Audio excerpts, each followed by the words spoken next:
Alright, this is the list you guys have been waiting for. These are the top 10 cliches that drive me crazy. Now, I know there's a lot of cliches that people like, I like too, and we like seeing them over and over. These are the ones that I personally can't stand seeing. And a lot of people do lists about cliches, and I'm not saying these are the worst cliches, these are just the ones that I hate, that I personally despise. I feel they ruin a movie. A lot of these films would be fine if they didn't have these in here. A lot of them keep using all these cliches in one, so why waste any time? Let's talk about the top 10 cliches that I hate.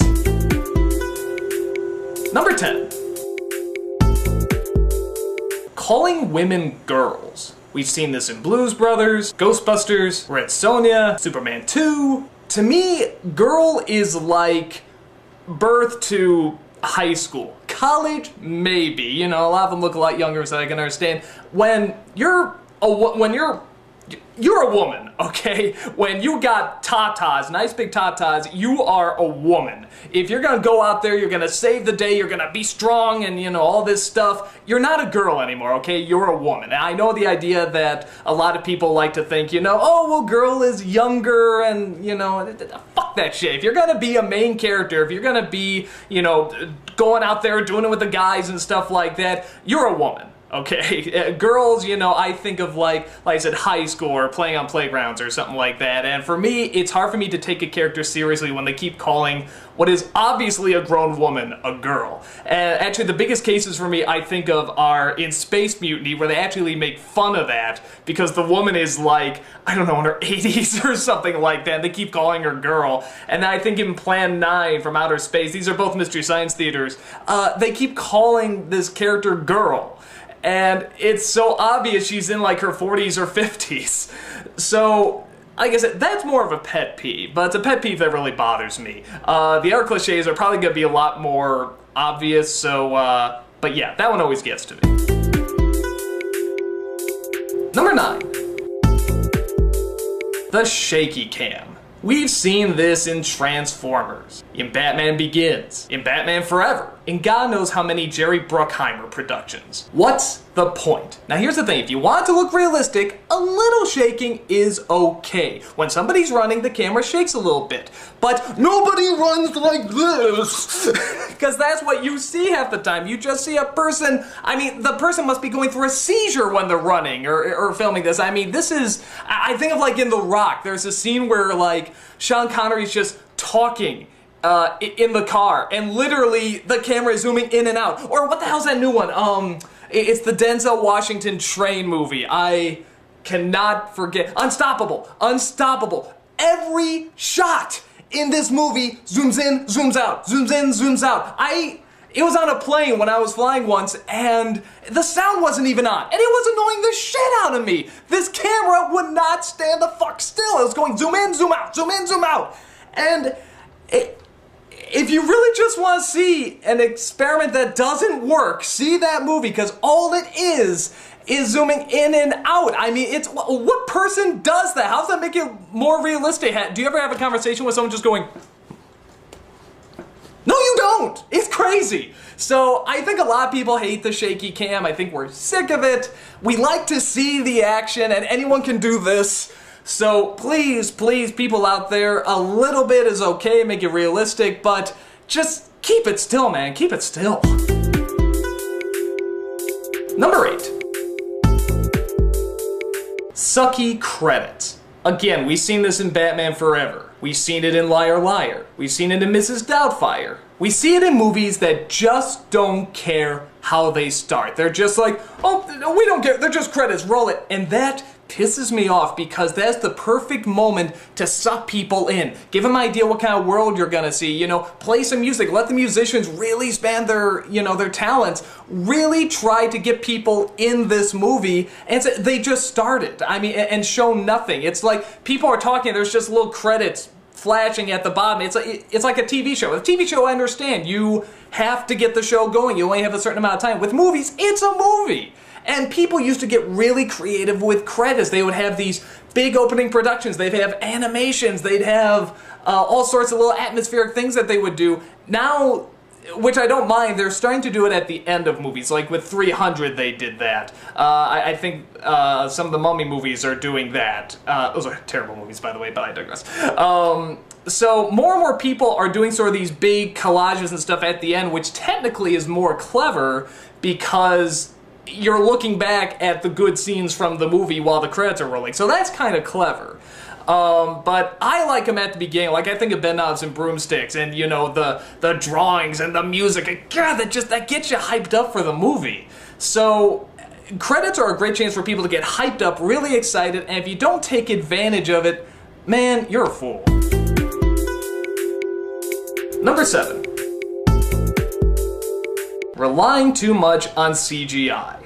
And we all know the two people have been doing way too much of this, Lucas and Spielberg. They have been relying way too much on CGI. Now, CGI can be used very well. My thought is that it's very good at making things disappear or creating worlds or creating atmosphere. Good examples, Sin City, that last film version of Peter Pan, or actually even some of the backgrounds in the new Star Wars movies look very nice. But when you have to get close-ups, when you have to see people there, use actual people, use actual things, get the puppets back, get the animatronics. I know it's cheaper, but we know it's not there. Sometimes you can't help it. Transformers, I get, you have to use the CGI, I understand that. But for things like Indiana Jones, what's the best scene in the last Indiana Jones movie? It's when they were having the chase with the motorcycle. Why? Because it was actually happening! It was really there! Another example that just, the Robert Zemeckis thing, like this is all he's doing now, is making these CGI movies. And at first I was kind of intrigued. I was really sort of blown away by the technology, but by the time we got to Mars Needs Moms, which thank God bombed and I think closed down that production, I'm sorry people lost their jobs, but I mean just for the sake of art, that was done, that was it, because here's the thing, they try so hard to get people to look realistic. You know, Jim Carrey, A Christmas Carol, yeah, you can make his nose long, yeah, it sort of looks like he's really there. Here's a crazy idea. Why not really put him there? Why not just have an actor there? If you're gonna go animation, do animation. You know, make it so that the eyes can get big, or, you know, someone's jaw can go, oh, you know, or whatever. Let the animator express himself. Let animators do what animators are supposed to do. With this, you're restricted. And I saw this really in the previews with Mars Needs Moms. You get all these weird visuals going on and these dull human faces on these CG puppet bodies. And that's what they look like. They don't look alive. They look like puppets. And animation is not supposed to do that. It's supposed to make something look alive. And oddly enough, having a person in there when you put the little dots on is too much. So bottom line, I'm not against CGI, all of it. If you look at some older effects for like Ghostbusters and stuff, some of them look great, some of them are really dated, and some CG would have helped that. But yeah, we rely way too much on it, and we gotta back down, man. We gotta do like the Lord of the Rings path, where they sort of did half and half. So yeah, I think we really, let's get some flesh and blood back in there. Number 6. Overusing the wide-angle lens. You saw me just talk about this in Baby Geniuses. Danny DeVito does it a lot in his movies. Whenever a movie obviously just has no cinematic creativity, they just go to the super tight wide-angle shots. And when they first started doing it, it was interesting. We hadn't seen wide-angle shots that much, but by the 20th time we have to see somebody like this, it gets really annoying, and you just want to push the screen away from you. I don't know why people rely on it so much. I guess it's because they want to look different, they want to look artsy, they want to look like, hey, we're doing something that nobody else is doing, but everybody else is doing it. So finally people are starting to back down a bit, but there are still some directors out there that still think they're being really innovative and avant-garde by doing this. It's not. It's tiring, it's boring, I'm sick of it. Wide angle is a wonderful device to use, just stop putting it this close to a person's nose. Number 5. The poetic singer. This is another one I've gone on and on about. You've seen it in Avatar, you've seen it in District 9, you've seen it in Black Hawk Down, you've seen it in Gladiator. It's when a big dramatic scene happens where somebody dies or somebody's remembering something poetic and you hear that singer that goes,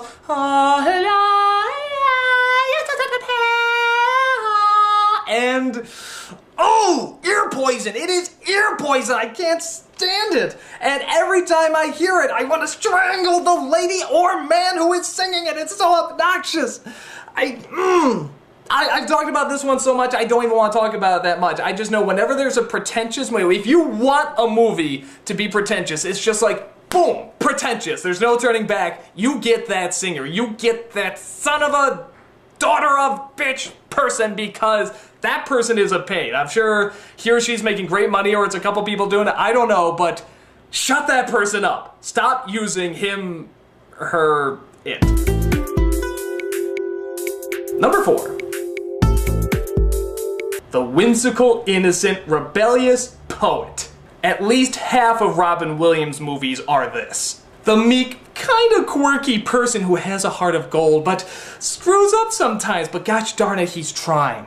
This has probably come from the 90s Disney films with like Ariel and Belle and Aladdin and all these characters that dream of more and want so much more, but they're just so quirky. And in Disney films, actually, they work okay, but even that's getting really overused. In romantic comedies, there's always the woman. Julia Roberts movies where, yeah, she screws up. Sometimes she does the wrong thing, but you know what? Gosh darn it, she cares. And the person going up against the man, the big establishment, the rebel, you know, and the big bad people who put him down just because he wanted to dream, and we don't understand. And you see this with a lot of movies about, you know, people with special needs and stuff, which, you know, I'm not saying, you know, that they don't need special needs. I'm not saying that. It's that this has just been done so many times, and it hasn't been done in a new way, or a way that really makes you care. It's a way we've seen a bajillion other times, and I'm just sick of the stuffy, you know, person who just waves the finger and says, you don't get it, you don't understand, and the young rebel says, yes I do, and I'm gonna show you, when they go all determined, and yeah, they make some mistakes, but they come through, and we're on their side. Fucking hate those people, fucking hate those movies, fucking hate that cliche. Fucking hate it. Well, I'm very angry in this video. Number 3. The misunderstanding.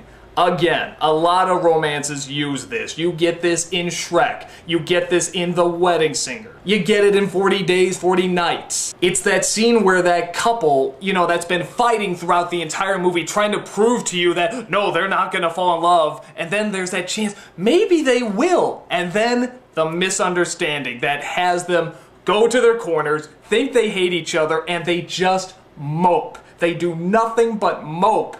And it's so boring. We've seen it so many times again, and they play the pop song, they play the guitar song, and you just want to... It's not a cliche I'm very fond of, because it's supposed to be the area where it creates drama. This is the drama now. And what's gonna happen? We know what's gonna happen. We know exactly what's gonna happen. One of them's gonna realize they were an idiot, or they're both idiots. Moulin Rouge was guilty of this too. And at some point they're going to take a chance, and even though logically it makes no sense, they're gonna go to that person they love and they're gonna confess their love. But wait, time's running out. Oh, we better hurry. If only that misunderstanding didn't happen. We don't need those misunderstandings. Just show a couple in love. Just show real problems that happen. You know, I think that's what bothers me about these cliches, is that if they happened more in real life, maybe they would work, but they don't. They're so contrived. And this is one that always gets to me, and just every time it happens, it just halts the movie. It just stops it. And you sort of get that in Avatar also, with they're trying to tell them that, you know, the big bad humans are coming. Oh, really? Aren't you the big bad humans? Oh, well, and they don't listen. That's the other thing that falls under there. They don't listen. It's one side not listening to the other and just we know what we're doing, go in there. So it's sort of a mix between the misunderstanding and the not listening. That really gets to me. It's so tired. I'm so tired. Number 2. The Liar Revealed. This is also everywhere. You see it in A Bug's Life. You see it in Rango. You see it in Wedding Crashers. It's when a character lies about who he or she really is, which that's not bad because that creates comedy or that creates something interesting, someone who's acting like something they're usually not. That's fine. I have no problem with that because you can get very creative with that. It's when the people find out who the person really is. Chicken Run did this too. This is a big thing in kids' films, I realized. They find out who the person really is, and because of that, they don't trust him. They're just like, get out of here, we don't need you anymore. And the person feels bad and walks away sad. Again, kills the movie for like 10-20 minutes. It just stops, and you just get moping. I'm sick of moping when it's not needed. If it's for a good reason, that's great, but when it's not, it's so obnoxious. And they usually go, and again, they realize something. Wait a minute, I may not really be this, but in a way, I am. I'm going back there to save the day. And they usually have to convince the person of something, you know, which usually takes a while. So that really gets me, because again, and I hate it when a movie starts off that way with the character lying, and everybody believes it because you know it's gonna lead to that. And even though some of the stuff going on may be funny, you're just constantly going, you know, just get to that scene already, because I don't want to go through it. I just want to get over with as fast as possible. So now there's 2 movies that did variations on that were very, very good. One was King's Speech, which I don't want to give too much away, but the character one character finds out something about the other character, and you think, okay, now they're gonna leave each other, now they're gonna do whatever, and they just realize, who gives a shit? And they keep going. That was great. That was a great testament to, you know, the film and the friendship and all that stuff. More of that, please. That was wonderful. And then another scene that is something very similar was in Bullfinger. But there's a scene where Heather Graham, which Steve Martin sleeps with Eddie Murphy, calls her aside and says, we can't be going out anymore. She says, why? He says, you slept with another man. She said, so? He says, I never thought of that. And they stay together. Hilarious. That's great writing. Just wait to, you know, say, hey, you know this thing that we give you every single fucking movie? We're not going to do that. We're going to turn it into a big joke. And yeah, it makes the character look a little selfish, but he was selfish already. So that's great. I love it when people take these stupid cliches and they do something different with it. So yeah, that, like I said, when a movie starts with that, I get so annoyed because I know what's coming. I know it's going to drag. So please stop that. Get new stories. It can be about a liar. Just stop having that moment where it kills the movie for that couple of minutes. And the number 1 cliche that drives me totally insane is the bully. God, where do I start with this? It. Let Me In. Wedding Crashers. Every Adam Sandler movie. These are the bullies that are not interesting, they're not fun, they're not developed, they're not funny, they're just there as a tool. They're just a tool to get the plot going in the direction to, you know, fill all the other cliches that we just talked about. These are literally the guys that make pretty much every other cliche I just talked about happen. I wouldn't mind if they made him funny. A good example is in Happy Gilmore. That bad guy was funny. There's a scene where he's like, I eat pieces of shit like you for breakfast. And he's like, you eat pieces of shit for breakfast? And he's, no. It's like, that's funny. If you make them stupid, that's funny. If you make them almost aware of it, like actually Jack Black in some of these movies as well, like Neverending Story 3 and Airborne. He's actually kind of funny because he knows he's a stereotype. He knows he's a character. He has fun with it. Nelson, that's a great bully. Again, he's aware that he's this stereotype and they poke fun with it. They make it that he's having fun. These bad guys never look like they're having fun. They never look like they're interesting. You don't want to know about them. They're just a plot device, and they don't say funny things. They don't do interesting things. They're not complex. Villains are very interesting characters, you know, like the Disney villains. Yeah, a lot of them don't have much motivation, but they're so charming, and they're so delicious, and they're enjoying what they're doing. The main villain from Inglourious Basterds, not Hitler, the other guy, you know, the guy who, you know, is always smiling and always so happy. God, was he evil, but he was having so much fun. Alex from A Clockwork Orange, one of the worst people on the earth. And he's our hero, and we sympathize with him because he's just so damn fascinating. He has this lust for life. So, you know, again, I don't mind villains in movies, just do them well. Don't make them just bullies. Don't make them these cardboard cutouts that are just there to be jerks. They have no backstory. This is the element I see ruining a lot of movies so much, is just the bully, because all the cliches spawn from that. And, like, I was just watching the other day, I was watching Kiki's Delivery Service. That's a Miyazaki film. It's an awesome film. You know what happens in that movie? A witch goes to a town, and she just lives her life. You know what? That's pretty fucking interesting. You didn't need a bully. You didn't need a misunderstanding. You didn't need, you know, this kooky romance. Well, there was sort of a romance, but it worked, because they were kids. That's how kids really act.